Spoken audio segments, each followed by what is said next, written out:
check. 1, 2.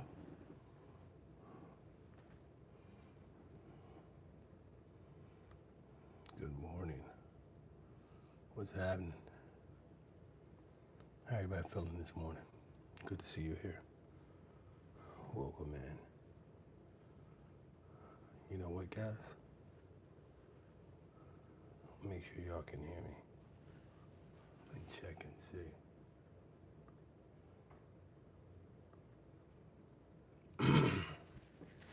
Can you hear me?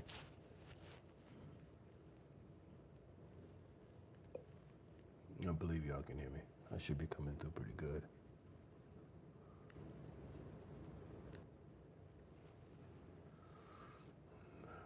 Dude, how's everybody feeling this morning? Everybody feeling good? Go and check in. Let me know what's going on. You know what to do, guys. As you check in, go ahead and let me know what time it is, where y'all are. Let's chop it up this morning. All you early risers. Oh, I meant to do something. Wasn't supposed to go live for like another 15 minutes.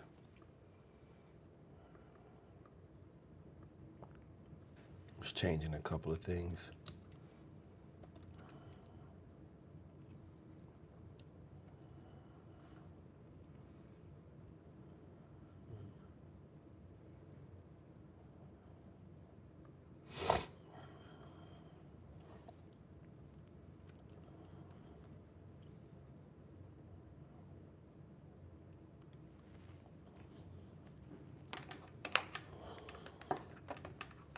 Moving some things around so I can get y'all lined up right. That's better.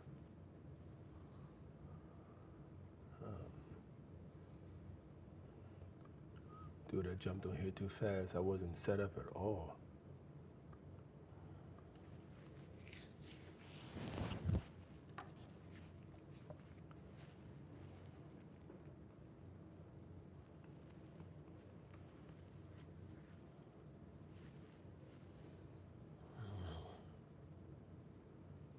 God, what's going on? From Germany. Good morning in Germany. Good morning, good morning, good morning, bro. What's going on? What we doing this morning, people? How we feeling? It's not Germany. It's not morning time in Germany, though, is it? No. It's morning time here, however. Thank you for being here. Thank you for stopping in. Is that Kai? Uwe? Kai Uwe? Kai Uwe? Kai Uwe. Good morning. Real is rare, people. Just so you know. It's very rare to find real people. Yes, sir. What time is it in Germany this morning? I mean, well, this morning for me. What time is it in Germany? What time of the afternoon is it? Time of the evening? I'm up. It is 5:30. Been up for a little while. Eating my breakfast this morning. I'm doing my morning walk and talk from the office, or the office area of the house. I'm trying to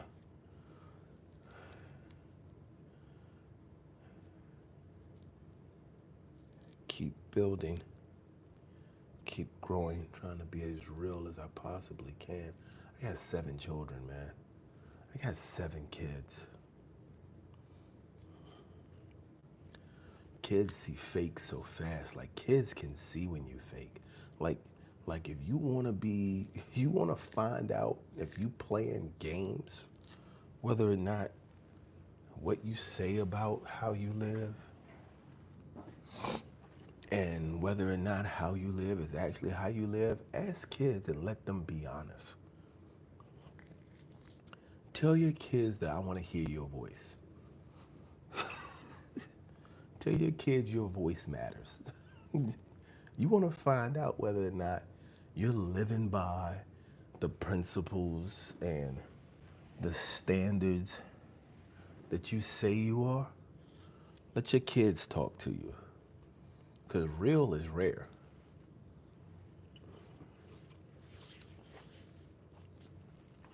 especially when it comes to being real with yourself.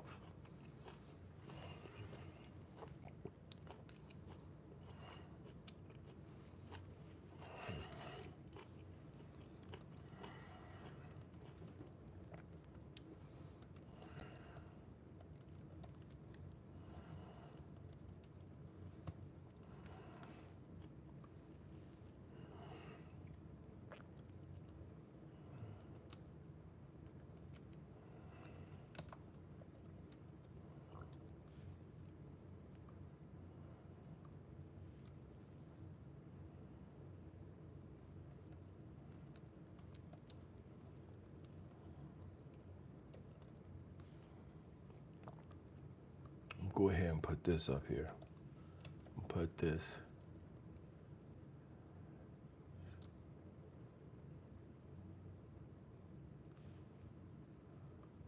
Don't y'all pick out my misspellings if I misspelled anything.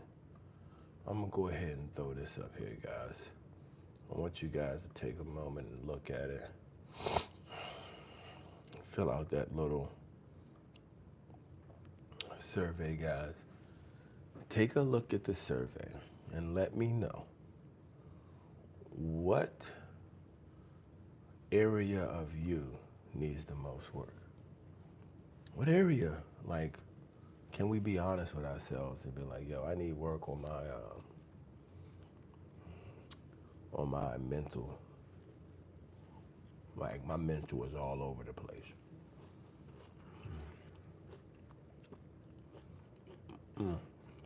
Wow, that's good. And we need to understand that our mental is, fix this real quick. Our mental is how we think about things, right? So when they say somebody's mental, they're not calling them mental because, like, the books they read or how much stuff they know. If someone's talking about your mental, they're saying, what's your makeup? What's your psychological makeup? Are you freaking mental? Do we need to work on our mental? Do you need to work on your mental? Do I need to work on my mental? I most certainly do. Listen to me. Listen to me when I tell you.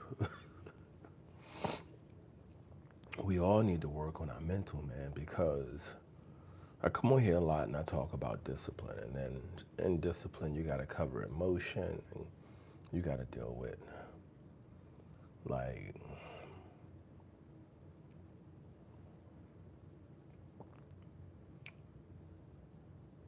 emotion. And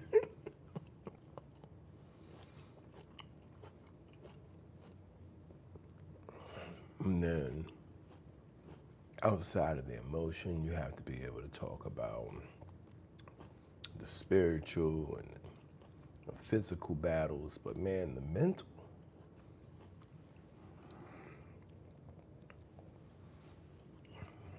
see, your mental isn't about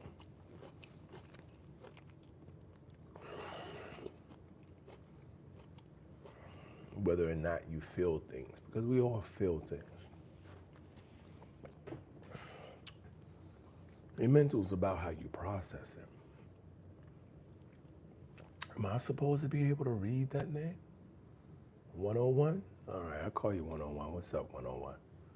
What's up? Say hey, say hey. Say hey, say hi, say ho. The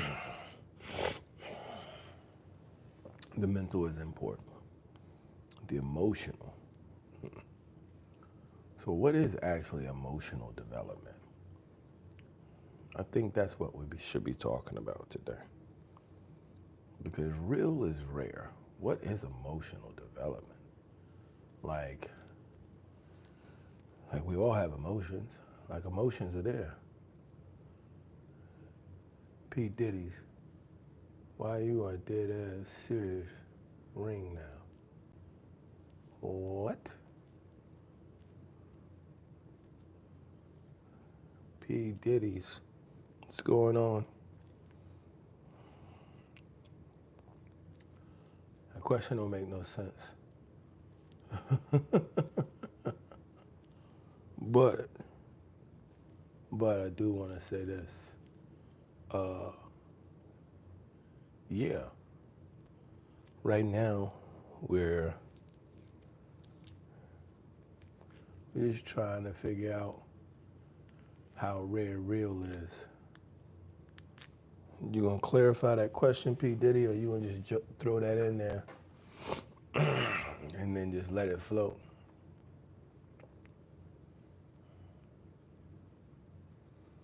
Oh, wait a minute. I can figure it out. Why are you dead as serious right now? That's what you're asking. Right.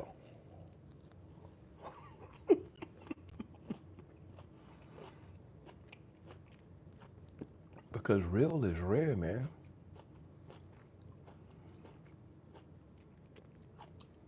Fake is flourishing. And it's not just like, oh, there's a bunch of AI. No, fake is flourishing everywhere. And the reason fake is flourishing is because people like to live in the fake. Fake is safe. It's safer to lie to yourself and avoid real. You know, that's cool. It just took me a second to read it.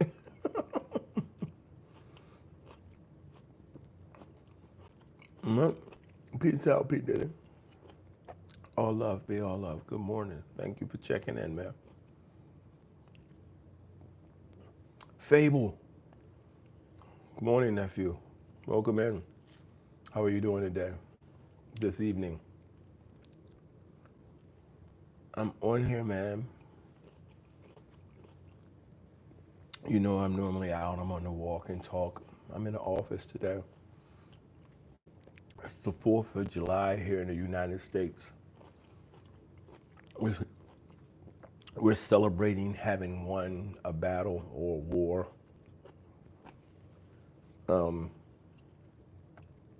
There's what happened, and then there's the story of what happened. I don't think people care about the story.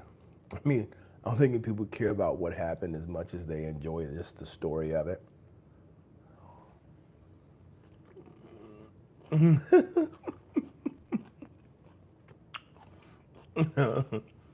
I try my best to put up a good poll to lead to a struggle. What actually happened?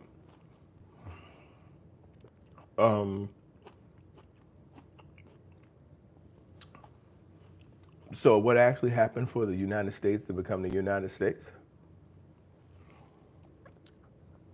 Final destination. Welcome back. Women's lives are easy, period. Dude, I think I checked out. Hold on, I want to make sure.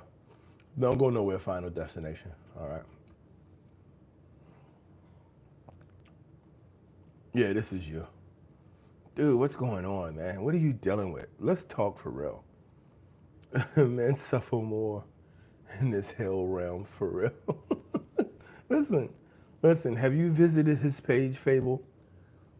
You have to visit his page. I usually don't talk about people who you don't talk about people who don't have something positive to share. And Final Destination usually just gets up. I don't even know where he's located, but he's just up and he's upset, man. I feel like Final Destination I see Final Destination waking up like this. Bitch! Right? Like just, I see him waking up. He's mad at everything. The blankets. He's mad when it's cold. He's mad when it's hot. He said life sucks and then you die. I am the enlightened one. I only speak the naked truth as it is without any sugarcoating. Namaste. toxic positivity. Positivity can't be toxic. You can't. It's positive. You can't have toxic positivity. I guess you can. I guess you can have toxic positivity. Let me take that back. The sun is positive. Too much of it can be toxic. I hear what you're saying. No, listen. Fable, I am trying to laugh at him, and I am laughing at him, and I think he knows. He just said, Ric Flair drip. Woo!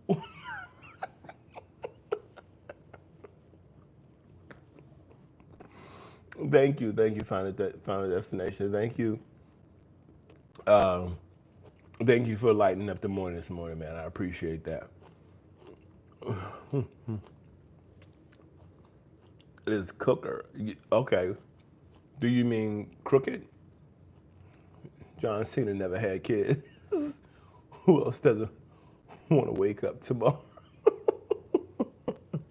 I feel like most of these are ones that you shared in the last live as well. I think he has like a book of them. Like he just sits around and then he just pulls them out and throws them into the chat. Because these are all the same. Einstein once said this: the universe might be finite, but human stupidity is certainly infinite. Yeah, I think he has the same ones and he just kind of recycles them. But thank you for being here this morning. Well, Fable, right, the same talking points over and over, right. It's like, dude, like expand on the creativity. You know what? I should set up a go live so I could go live together with Final Destination. So we could have a conversation. Because I feel like he says all this angry stuff. But like once you start talking to him, he's just like some dude who wants a girlfriend, you know? Repetitive BS, some chores and errands. Being old sucks, right, Grandpa? Yo, B-Ride. Brad, what's going on? Yo, what's up, Brad? Was smarter than y'all. But I get it, man. Like, he's trying to figure it out, man. You trying to grow your page? You trying to grow your page, Final Destination? Tell me about your page, man. Tell me what it is. Tell us what it is you want the world to know about your page. What it is about being single that gives you strength. Or are you just sad? Right? Are you just sad and lonely? And then the only place you can find someone to sit still long enough to talk to you is by spamming the chat and trying to draw attention that way. Solitude is the best friend of man. But you hate yourself. You hate being alive. Why do you enjoy solitude? You're not fun company for yourself. There's a chance he might be involuntarily celibate. Forced abstinence. Like he's been forced. There is a collective of women who have come together to block him out.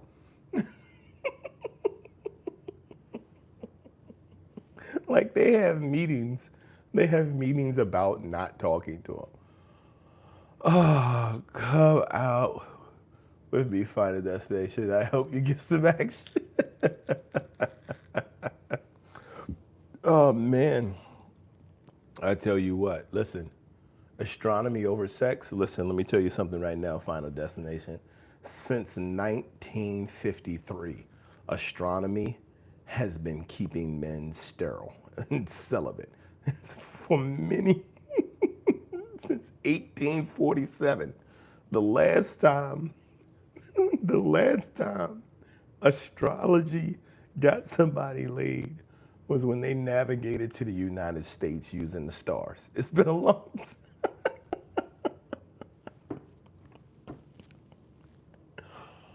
Oh, I'm sorry. I'm sorry. I'm making fun. I'm making fun. My bad. Rich, welcome in. Good morning, Rich. How we doing, buddy? Uh, it sounds like I'm driving an instrument. Yeah, Final Destination is in here this morning. Uh, yeah, but Neil deGrasse Tyson got married and had children. So that goes against your whole principle about getting married and having children. You can't mention once you say being married makes you stupid. You can't reference people who are smart but married just because of me. Dude, dude, you're like a stand-up comedian right now. We're having so much fun with you. Yeah, so Final Destination chart. Then this morning we're talking about, you can see the survey question that it begs to answer. Excuse me. Question is, what part of you do you need to work on the most? And then it has like the 4 options. Um, it's going to be, looks like we have 11 votes in there so far. And it's mental, physical, emotional, or spiritual. Right now, it's emotional. Most people are saying that the area that they need to work on are emotions. So that being said, what about you, Rich? Are you working on emotion?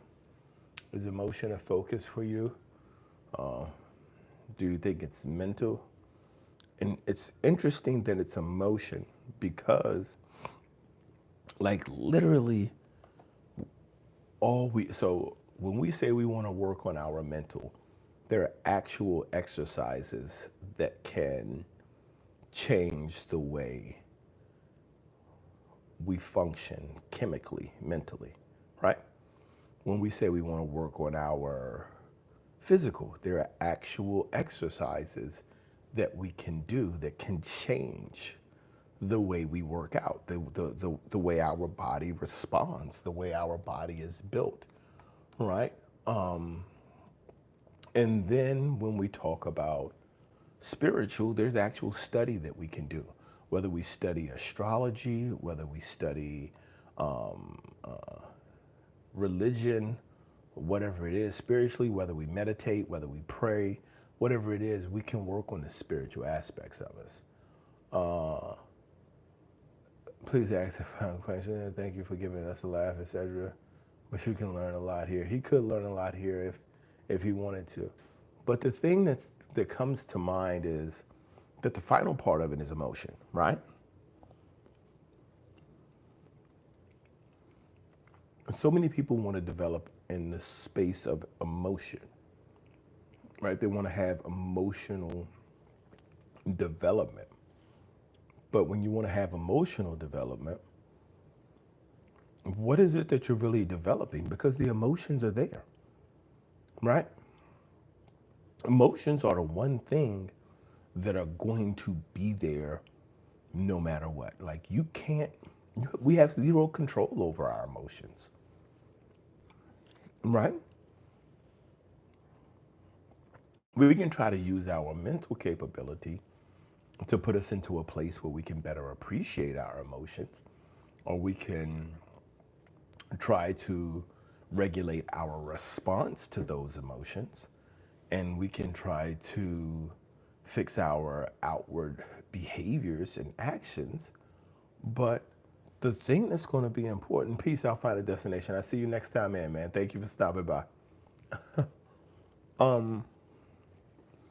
The thing that's going to be really interesting is that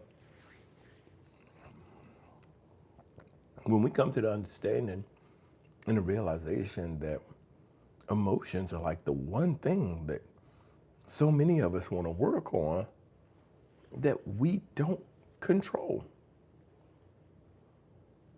Does that make sense? I mean, that's so interesting to me because there are so many different ways in which we can constantly, give me a second, guys. I want to check on something over here. There are so many different ways and so many different areas in which we can work on ourselves. So many different focuses that we can have, so many exercises that we can do in certain places. But even considering all of those things, the big thing is going to be when we talk about emotion, is that emotions are feelings. Feelings. Right? So it's not the emotion, it's the response to it. Anger is one thing I struggle with. I feel like anger is a default mode for so many men.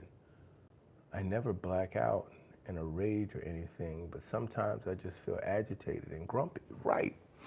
Okay, so look, you can't control feeling agitated and grumpy, right? Like, it's just, I feel agitated and grumpy. So what do we have to do? We have to learn to deal with being agitated and grumpy. What has man done for millennia to satiate anger and grumpiness? We've self-medicated, right? But really, the self-medication doesn't stop us from being angry and grumpy. It just calms the senses around. Happy 4th of July, Brett. It just calms it dulls the sensory around it, right? Which is why if you're angry and grumpy all the time and you drink, then it unleashes this angry and grumpy on the world. So then you find another way to try to satiate it. And for the most part, drinking is about you trying not to feel angry and grumpy with yourself. It's not about you providing any type of recovery or resource or anything for anyone else. It's about you. And so that's how that has to be fixed, is by figuring out and understanding that when you do have that anger and when you do feel that way, that you have to start to move away from it. But we can't, like we've always tried to self-medicate our way out of it. And that's not going to always be the case. That's not going to ever be the case that's going to truly work. So what do we have to do? We have to learn to identify it. Here's the odd thing. Here's the crazy thing. We got to learn to embrace it. Like, no one wants to embrace anger, but you have to learn that this is just, it's just an emotion, right? It's this feeling, like this rage. Like, I used to be the same way. When I tell you, I literally told people, so I'm gonna give y'all some of my background. So when I was younger, I was incarcerated. I was incarcerated for breaking the law. That's usually why you get incarcerated. And during my incarceration, they come to me and they're like, yo, a friend of mine comes to me and like, yo, you're angry. And I'm like, yeah, I'm a man who's at one with his anger. Like I understand, and like I can face and accept my anger. Like, that's a part of who I am. That's a part of my background. I am now. I am now, but what I had to learn was being upset about something and not liking the way something is, raging against the machine, did not fix that for me. So I had to turn that anger and that dissatisfaction, is that how you say it? I'm pretty sure that just made that word up. But what I had to do was I had to turn that into a understanding for myself to do better and be better in different ways for me. So, right, I had to grow. I had to understand that this anger is coming from something that I'm not happy about. I don't know what that is. If I don't know what this thing is that I'm not happy about and is producing this anger, what does that do? That turns me just into this wild animal. But if I can identify the thing that is leading me to this anger, it's leading me to this space, it makes me more powerful. Because the ball's in my court and I can control it. And then once I take control of it, I can start changing the direction of everything. DK, where can I find a serrated car? What is a serrated car, DK? Fable, how do you confront these things without running away? I'm no longer numbing myself with substances, but some days I just can't face it. So the key is, one, to be aware that they're going to be there, right? And then, yes, physical work helps. And then being active, getting the body to engage and wake up really helps. Eva, good day, Eva. Welcome in. Thank you for being here.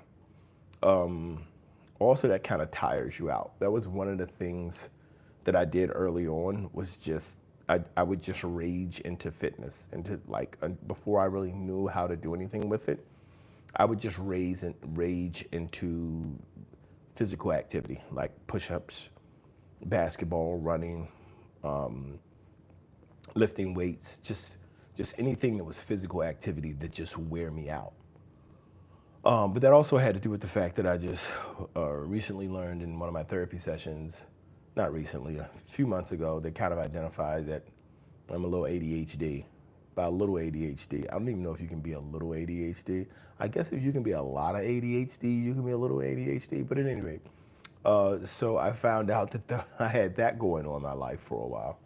And so I'm dealing with those things. But one of the things that was important to be able to identify for me in dealing with my anger was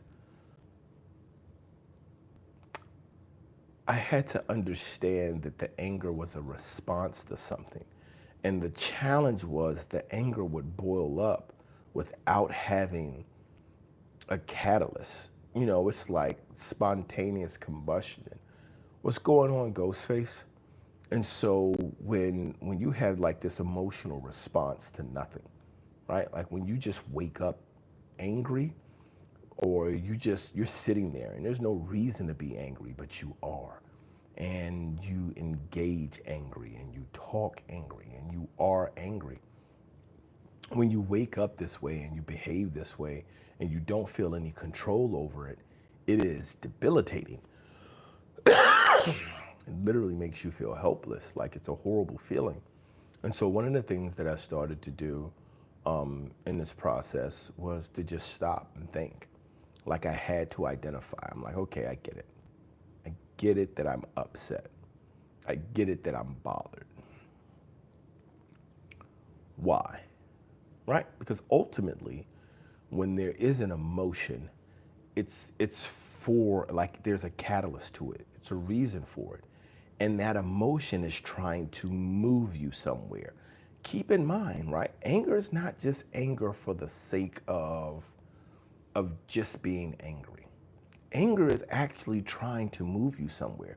The same way happiness is trying to move you somewhere, right? Because they are destinations, right? They're destinations. There are places you arrive at. When you are angry, if you do things, so I remember I've kind of used this example before. It's like traveling from Seattle to the Bahamas.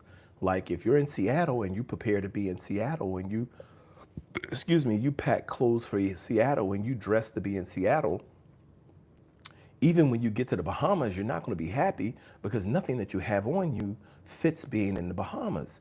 Nothing that you brought, the flannel shirts, the hoodies, the pants, the boots, none of those things are good for being in Seattle and good for being in Washington. But it's the same thing with anger, right? So, right, energy and motion. What it is it is the emotion, right, Eva says I call it. Is it Eva or Ava? Let me know which one it is. Eva says she calls it a shift. And what that is when you're angry, you have to understand, oh, I'm somewhere I don't want to be, right? Even if it's not physically somewhere I don't want to be, I am currently in an emotional space that I don't want to be in. So let's not do things that are conducive to this emotional space, right? Ava, thank you very much.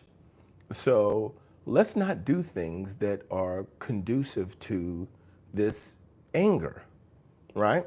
So like Fable said before, some of the things we do, we drink, we take narcotics, we seethe, we yell, we do all of these things, but none of these things dispel the anger. None of them take the anger down. They just move the anger around. They just come in around the anger, and then they're just waiting for this anger to explode in some different way or in some different capacity. What we have to do, right, when we're angry, when we're upset, is we have to do things that are literally counterintuitive to being angry, right? Sing, especially if you don't sing well. Like if like Fable, you're a good singer, right? You're a good singer. So there's some joy in you singing. I however, not so much so. So sing, you dance, like literally think happy thoughts. Appreciate where you are. Remember where you've been and where you are now. And then that starts to change, because like if happiness is the opposite of sad, right? And love is the opposite of hate. What's the opposite of anger? I'm gonna need somebody to answer that one for me, because I'm pretty sure if I say anything, I'm gonna just be making it up. Can someone please tell me what's the opposite of anger? Love is the opposite of hate. Love is awesome. You can be angry and in love. You can be angry and love. You like football? Fable, you like football? Because you can be angry that your team lost. You can be angry about it, but you still love your team. Your anger actually comes from how strong your love is for your team. What's the opposite of anger? Because we all view anger as action. I think Ava's got it. I think joy is the opposite of anger, right? Because we think of anger as an action, but we also think of joy as an action. We don't think of happiness as an action. Being happy isn't an action. Being happy is like, don't worry, be happy, right? But we don't think of anger like anger is not something that we believe anger is visual. We believe anger is behavior, right? Anger is stomping. Anger is yelling. Anger is on the face. And happy is contentment, right? But what's joy? Joy is jumping and dancing and smiling and hugging, right? And so we see anger and joy as actions, while other emotions we just look at as a sense of being within ourselves. And so I believe joy is the opposite of anger. And so if we can visualize anger as an action in our brain, then those opposite actions lead to joy. So while in anger, we have to start to take on the behaviors, because it's a destination, it's a place. We don't want to be in anger. We have to start behaving. We have to start exemplifying We can address anger with joy. We have to. We have to. And then, because it has to overwhelm it, right? It can start with our thought process. And then if the thought process isn't doing it, let's move it into some actual actions. So I'll put it to you like this.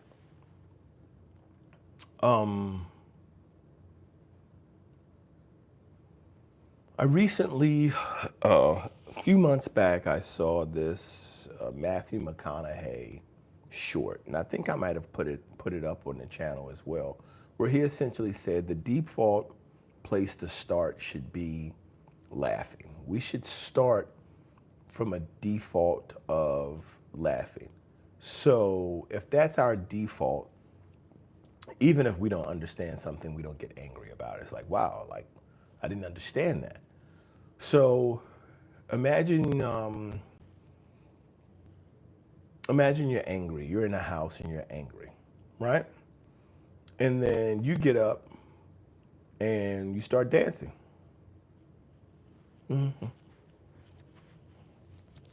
Busting out all your best moves.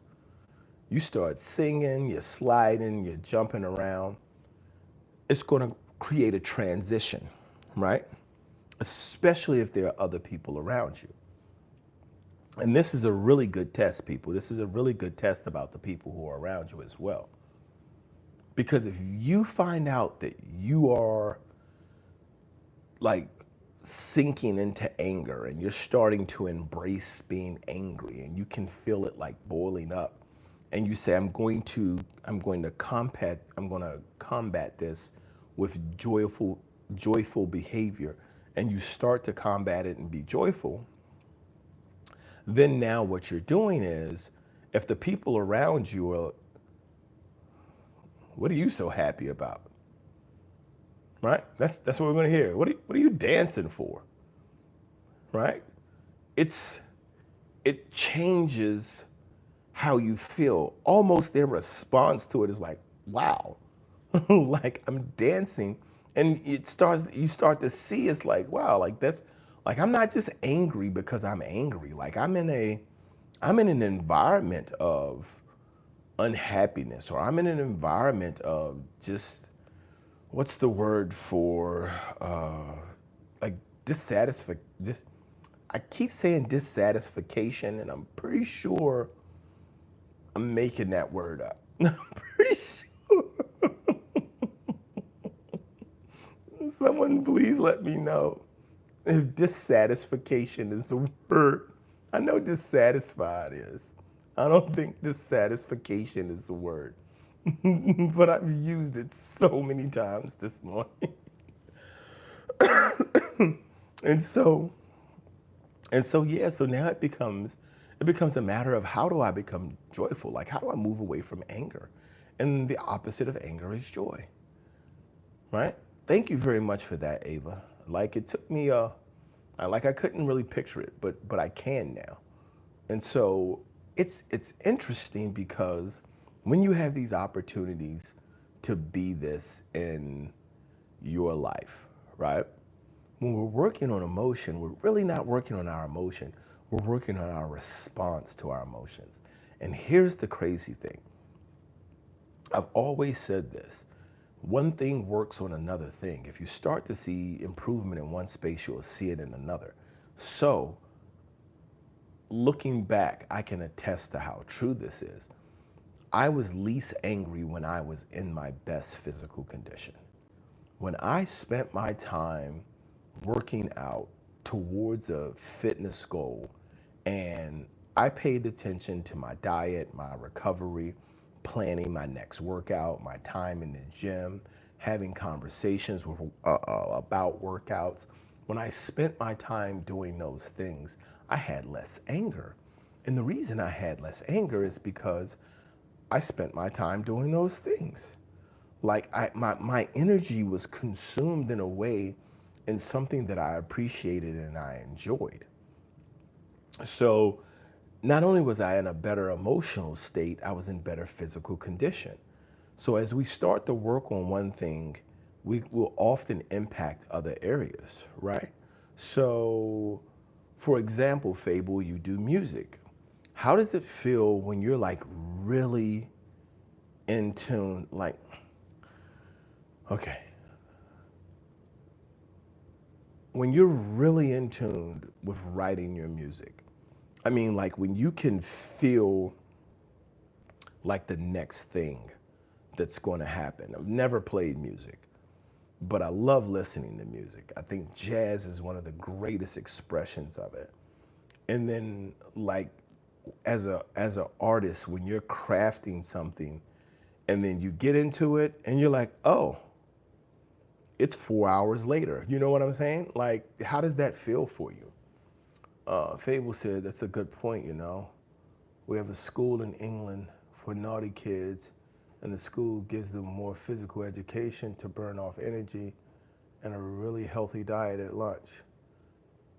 Fable also says, I feel weightless and in a different world when writing or playing music. My problems disappear. Right, because we have you, like when you're working in that one space, it impacts that other space. And here's the phenomenal thing about it. This is what's great. If you're working on something and you get stuck, right? If you're working on something and you get stuck, but you know that there's something on the other side of it, that frustration creates less anger than if you're working on something that doesn't interest you and you run into the same type of difficulty, right?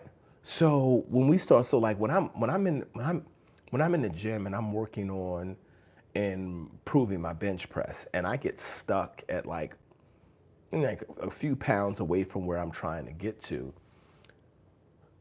I think about that and I'm like, okay, I'm gonna break this barrier. Okay, what did I do last time? All right, I'm gonna get a little bit more rest. I'm gonna eat a little bit more of this. I'm gonna do, like, I can think about it, but being stuck in that space just inspires me to kind of move in a different way to get to where I'm going. Versus if I'm at work and like, I want to get paid more. I get stuck in that space for a year. Like, this is a stupid job. Why, why does this place have doors? Like, I'm angry. Like, it impacts you differently. And so I think that's a major part of it is knowing how to go from that area of just being angry, right? The difference from angry and being joyful, and then how that comes out in our life and the different things that move us in those directions. I want to apologize if I'm kind of rambling a little bit, because I found that I can sometimes, but I'm trying my best. That's why I'm pausing more often now. I'm really working on making sure making sure that I am focusing on what we're discussing and trying, and keep saying trying, and staying on that topic, staying in that space. What was your upbringing like, Uncle? This is from Fable. Fable says, what was your upbringing like? He says, I was neglected a lot growing up. My dad left when I was 5. My mom was emotionally absent. I never had any positive encouragement. And don't be sorry, you're speaking truth. Thank you very much for that. So the upbringing was interesting. I think the biggest part of my upbringing was probably my parents' story. So I was born in 1972, and my dad was 35 when I was born. My mom was 20. So my dad was 15 years older than my mom, but I was child number 3. So their story is very interesting in that my father was a player. He was a Rolling Stone, possibly a pimp, because in my life he was a preacher. So here's the thing to understand: if you're from the United States, if you're from the Southeast in the United States, and your daddy was a preacher in the 70s, the 80s, and even the 90s, It's a possibility that prior to him becoming a preacher, he was a pimp.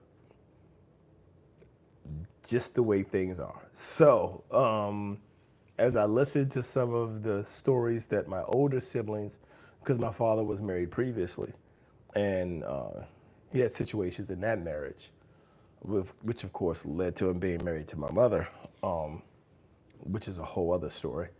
But he lived in places like Chicago and moved around, and so we found out that there are people who carry our last name in Chicago who a little similar, but so my upbringing was my dad left my mom. So based on the way that my mom explained it, because this isn't something that I really knew, my dad left my mom and then came back and stole me and my two older brothers out of the daycare, or stole me and one of my older brothers out of the daycare, and my other brother was in the school, and then just left. And then my mom couldn't find us. She's 20, 21, 22 years old, living in Washington, D.C., trying to make her way, and my dad's coming in and out of it. And so I remember growing up with my dad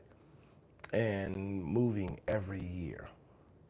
So I didn't finish school in a conventional way because of that, meaning that I didn't graduate. I just kind of tested out of school.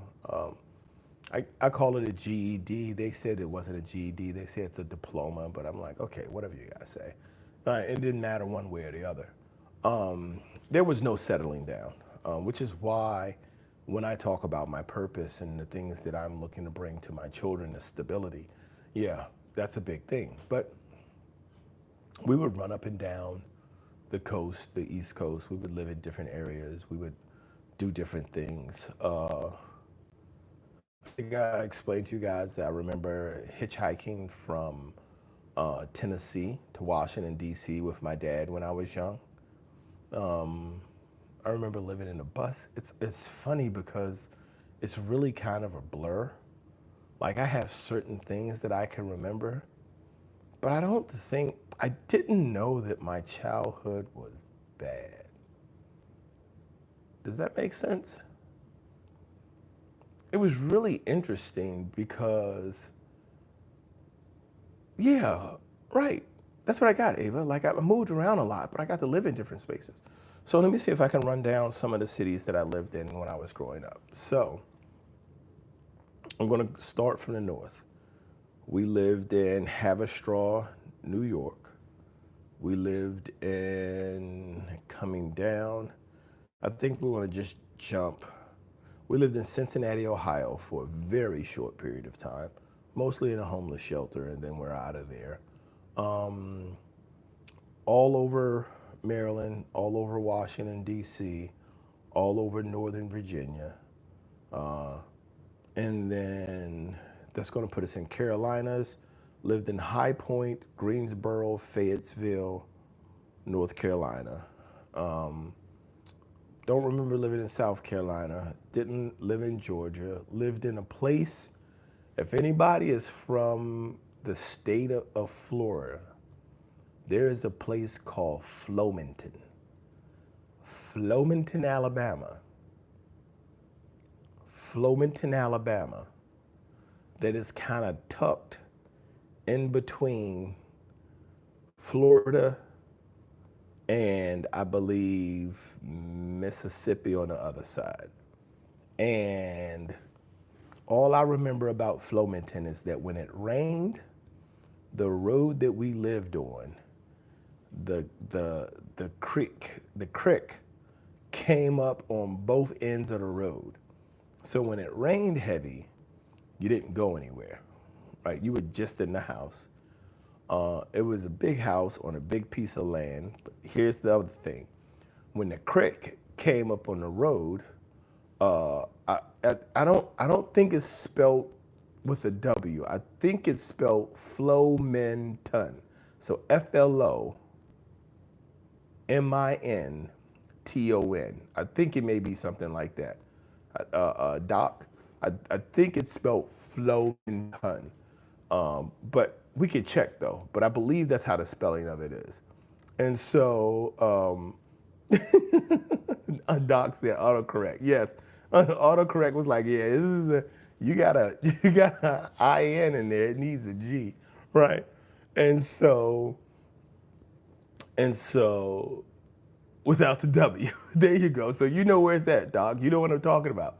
And so the interesting part is that when it would rain and this creek would come up on the road, alligators would just come out and sit on the lawn. And old folks would still tell us, y'all go outside and play.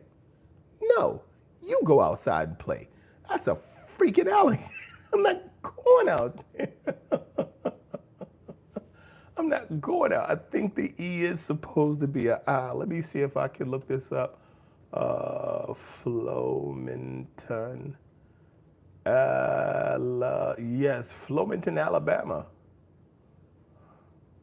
Flomenton, Alabama. Currently, located on the Florida-Alabama state line.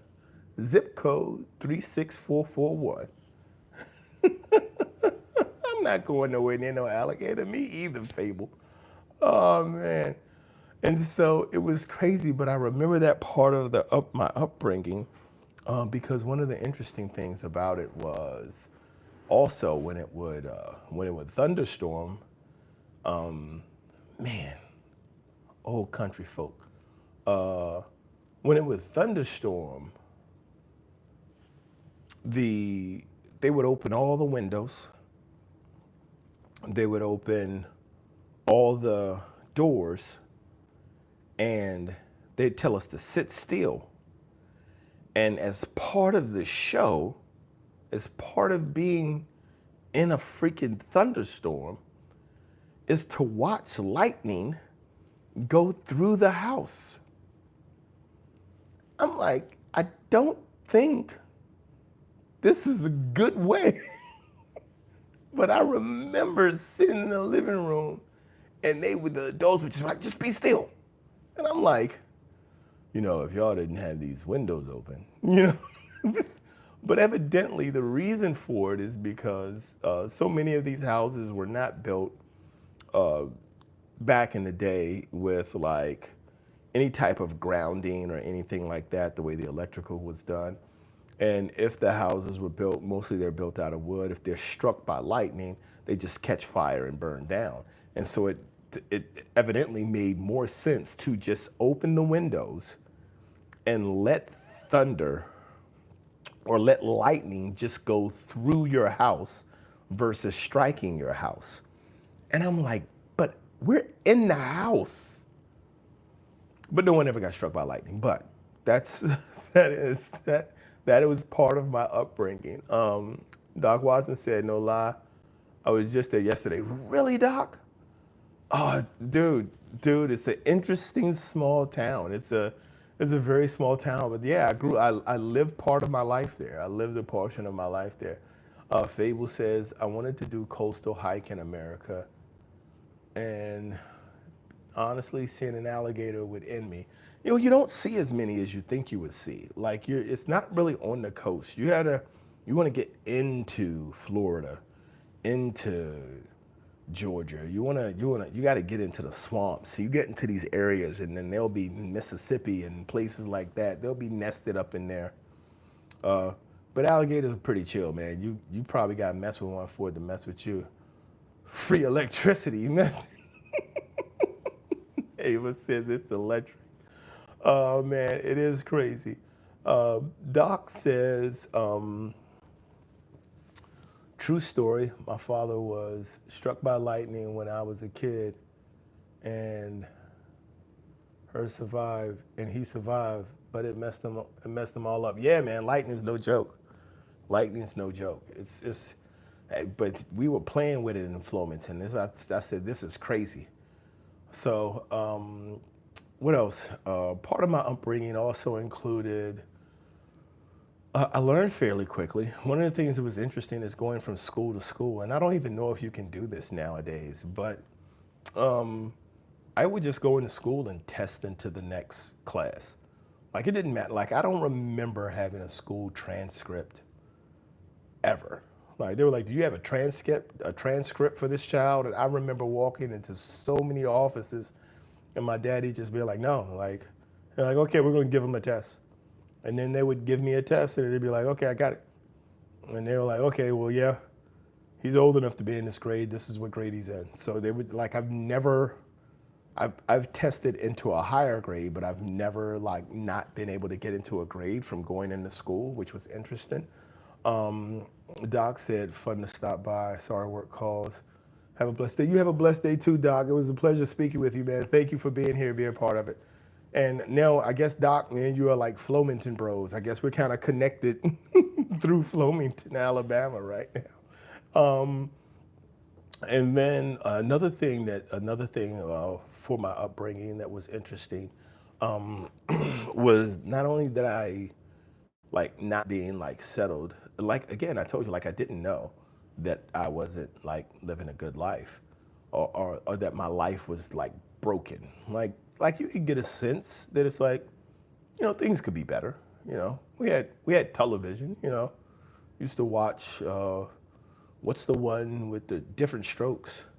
You'd be like, man, it wouldn't be bad to live in the top of a hotel. That sounds like it might be fun, but like I didn't feel like my life was broken. We lived in a trailer park in High Point, North Carolina. When there, my dad and my stepmother both worked in. You too, Fable. Have a great day, man. Thanks for stopping in. My dad and my stepmother both worked at McDonald's, and I remember them bringing in leftover, like the throwaway McDonald's food. So like at the end of the day, they would make as much food as possible. And then when the people say, "Hey, clear the board, we got to throw the food away," they would just throw it all in one bag. So it's all piled on top of each other. And then they would bring all of that food home.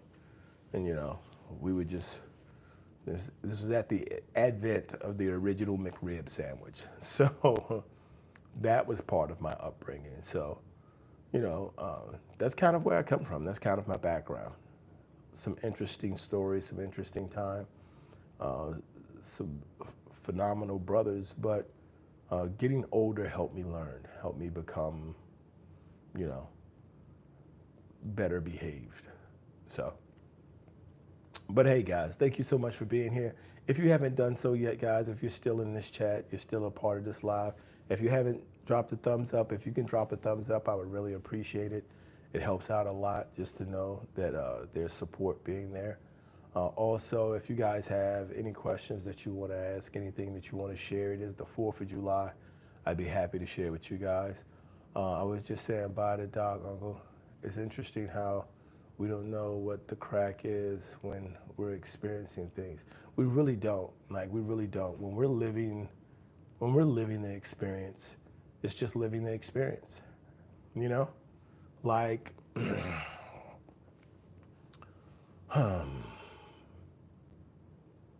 you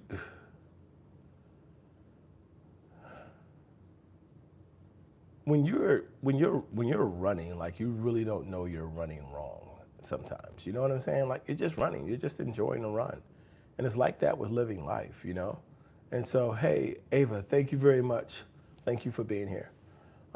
So it's like a big thing. It's like a way of being able to, like you're just living life, but then that's another reason to find that joy. That's another reason to get up and dance, to get up and sing, to have a smile on your face, to be grateful and to live with gratitude. Excuse me, it's just for that. It's because, well, we don't know. And oftentimes we are living a better life than we know we're living. Like humans having a tendency, call it just navigating through. Yeah. Like humans have a tendency to look at all of the things that they don't have, and it prevents so many of us from appreciating the things that we have right in front of us. He's one of my favorite YouTubers, Ava. It just speaks so much wisdom. Thank you very much, Fable. It's nice to have positive things reinforced in my mind. I'm young and lost a lot of time. and lost a lot of the time. Man, stay focused. You're very young. Celebrate youth, man. Like, it's interesting because I'm 52, right? And I talk to people who are 65 and 70, and they're like, oh man, you still young. And I'm like, yeah, yeah.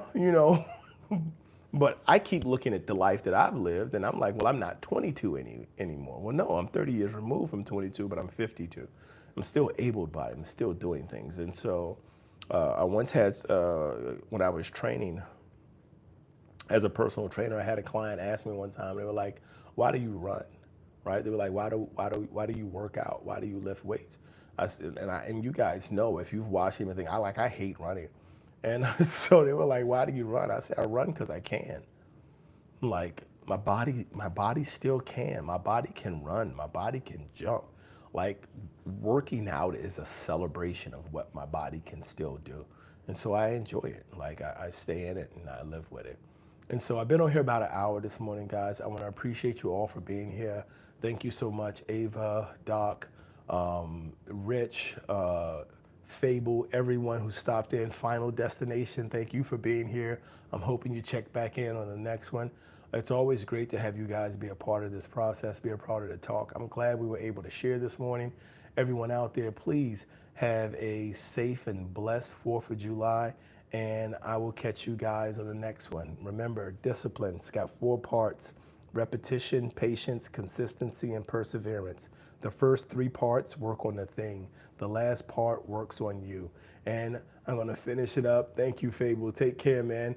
I'm gonna finish up with letting you guys know, keep showing up, keep blowing up, keep growing up. I'll see you guys on the other side.